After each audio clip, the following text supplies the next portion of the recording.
is the value of a restored Tuolumne River? What is the value of a cleaner bay? What is the value of a restored Yosemite National Park versus what it might cost us, what the impacts are going to be? But Prop F, unfortunately, doesn't put us, or doesn't get us to that values conversation yet. What it does is create all the data that will allow us to have that conversation. We live in a day and an age when we have to begin to rethink the way we walk on the face of the earth. And I think we as San Franciscans, more so than most of the rest of the country, are very aware of that. And yet we have a water system that's one of the most damaging in the country, certainly in the state. We don't recycle a drop of water. More importantly, we plan to recycle very little water in the next 25 years. Comparatively, Orange County recycles 92 million gallons a day. Looks to recycle about 200 million gallons a day. Adrian will come up and tell you, well, they use a lot more water. We use the lowest amount of water per capita of any city in the state, and that's absolutely right. He's absolutely right. But we don't use that much water because we can't. We don't have front yards, we don't have swimming pools, and we don't have air conditioning. So, but just because we have the lowest per capita use is no argument for us not doing a better job of being stewards of the water we take from the waterfalls of Yosemite. And at that, we should give Adrian a chance. Thank you all for being here. Thank you, Mike, again. Thank you, Mike and I have debated this about half dozen times now. We each went to Yosemite National Park at some point in the past 2 months, and I think we've escaped the hantavirus incubation period. And we've survived the great outbreak of 2012. This is a great conversation to have, and I love doing it. Water is really exciting stuff. If you haven't really gotten into water policy, it's really exciting. As our kind introducing speaker said, when you ask people where their water comes from, lots of times they don't know. And so any time to have a conversation about it, I think it really adds value to civil discourse. And a couple things that Mike said I think that were really true. He said this is really about costs. This is about how much this would cost and about whether or not this is the wisest priority and the best use of money to put to something. And I'm going to argue that it's not. I personally believe that Proposition F is a wildly expensive proposition and it's a misleading plan, and that's probably why it doesn't even have the support of the Sierra Club. Mr. Marshall said that our water comes from 9 reservoirs. That's not true. They always talk about the Don Pedro Reservoir. None of our water comes from the Don Pedro Reservoir. And that's in their web commercials that they just released last week. Nowhere is it mentioned that the Hetch Hetchy Reservoir isn't mentioned. If you were to not be at this forum with educated people, and you were to see their campaign material, you would think Proposition F is about recycling water, and that's it. But when you get into the details, it's about draining Hetch Hetchy. And thankfully, we've studied Hetch Hetchy draining a lot in the past 25 years. So we're going to talk about some of the findings. But first, like we were talking about earlier, it's really important to know about where our water comes from and what this service, the Hetch Hetchy service, is. Hetch Hetchy system provides water, some of the cleanest water in the country, to 2.6 million users in 31 cities across 4 counties. It's not just San Francisco. And it produces enough electricity to power about 400,000 households, carbon-free, about 1.6 billion kilowatts of carbon-free electricity. Environmental Defense estimated in their 2005 study that without Hetch Hetchy Reservoir, the system and the city would face critical water shortages every 5 years. So in a wet year, we might be able to skate by. In dry years, we have to figure out where else we're going to store our water. So I think that, and that's the system. Now, in terms of restoring it, I think there are some severe environmental costs that would go with dismantling the Hetch Hetchy Reservoir. One of them is carbon. 20% of all of the energy that's consumed by human civilization in California comes from the movement and treatment of water. Hetch Hetchy is a standout system in that to get it to our taps here requires very little energy, and all of the energy that it does require is provided by the hydropower. The system is carbon negative, and the water doesn't need to be treated. A lot of energy is consumed through water treatment facilities, but the water is so clean because it's stored in a pristine bowl high in the watershed. You don't have to filter it, and so it saves money and it saves energy, and I think that's a good thing for the environment.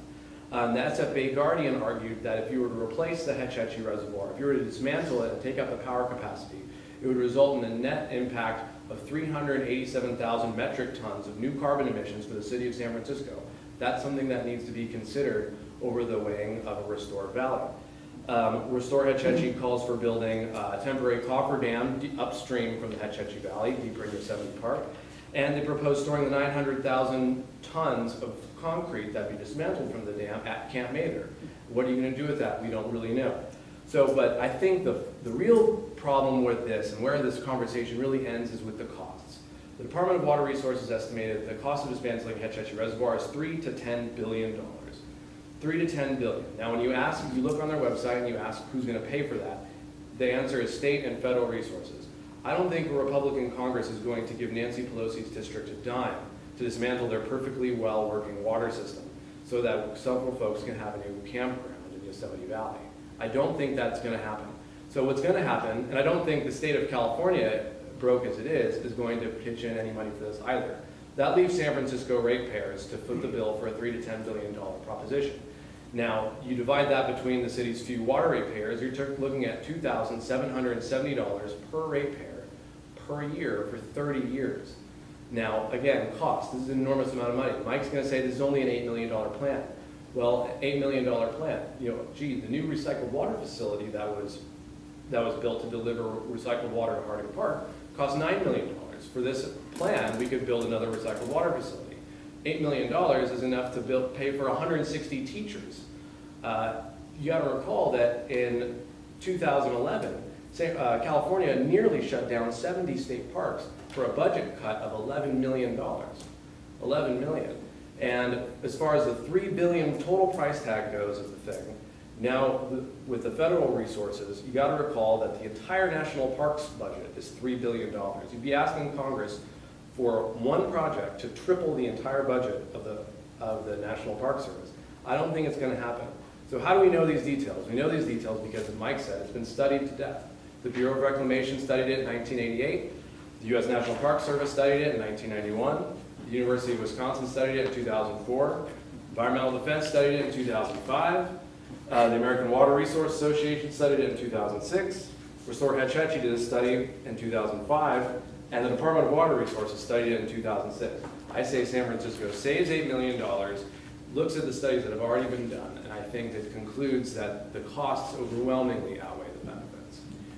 So Mike, and thank you, Adrian, and thanks, Mike, for those cogent and fact-laden opening statements. I would argue that they were not fact-laden, they were manufactured facts. But okay, well let's start with the fact that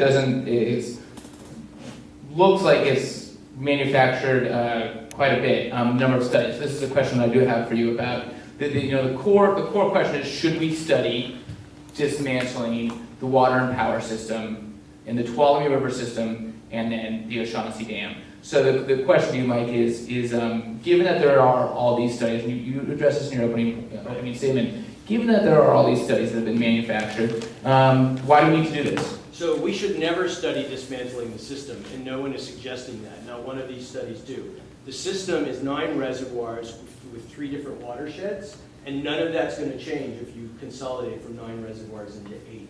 So what Adrian omitted was every one of those studies suggested San Francisco should restore Hetch Hetchy Valley, that it's feasible to do. There was a spectrum of cost estimates that are 1.5 to 9.6 billion. What does that tell you? That we really don't know how much it will cost. And it's partly because San Francisco boycotted participating in all of these studies. But each and every one of them concluded the same thing, which was Hetch Hetchy Valley should be restored. San Francisco has the ability to restore it without losing water and power. So I appreciate that he brought that up here this evening. It's really important, folks, to remember the Tuolumne River is the source of our water supply, 85% of it. We import 100% of our water, however. And what Prop F does is look at actually introducing water recycling to San Francisco. We don't recycle a drop of water. The recycled water we're now using in we haven't even started, but next week I think we start at Harding Park. We import from Daly City. We buy it from Daly City at an exuberant amount of money. They pay for it. We do not recycle a drop of water. More importantly, we get 20 inches of rainfall each year. And what do we do with it? We treat it as sewage. We direct it into the sewage system. And there is some open space that gets absorbed into the aquifer in our parks. We're trying to put trees in everywhere, but San Francisco has the lowest tree canopy of any urban center in the country. Are you aware of that? We have the lowest urban tree canopy, and under this mayor, we're actually cutting funding for street trees. So our tree canopy is shrinking. We're putting more and more cement down, whereas other cities are starting to invest in porous surfaces and really trying to recharge their aquifer. San Francisco needs to get on board with that. Prop F requires a city to develop a plan to do just those things. We don't know what the costs are, but let's face it, environmental improvement costs money. We spend a lot of money damaging the environment. To undamage the environment over the long term requires two things. First a plan, and then the resources. But you can't come up with the resources first. You've got to come up with the plan first. That's what Prop F does. It's not a waste of $8 million. In fact, it's a very good investment so that we spend our subsequent money on alternative water supplies, on sustainability, way more efficiently than this city has in the past. We're doing a $4.6 billion retrofit of our system. We're rebuilding it, which never needed to happen. But under Mayor Feinstein, we started robbing money out of the San Francisco Public Utilities Commission that was there for maintenance. And for 40 years, we did nothing to maintain the system that delivered water to 2.4 million people. So all of a sudden, in the millennium, in 2000, the city was panicked. An earthquake was going to come along, and we were not be able to import 100% of our water. So what do we have to do? We had to float a bond here and on the peninsula, $4.6 billion, because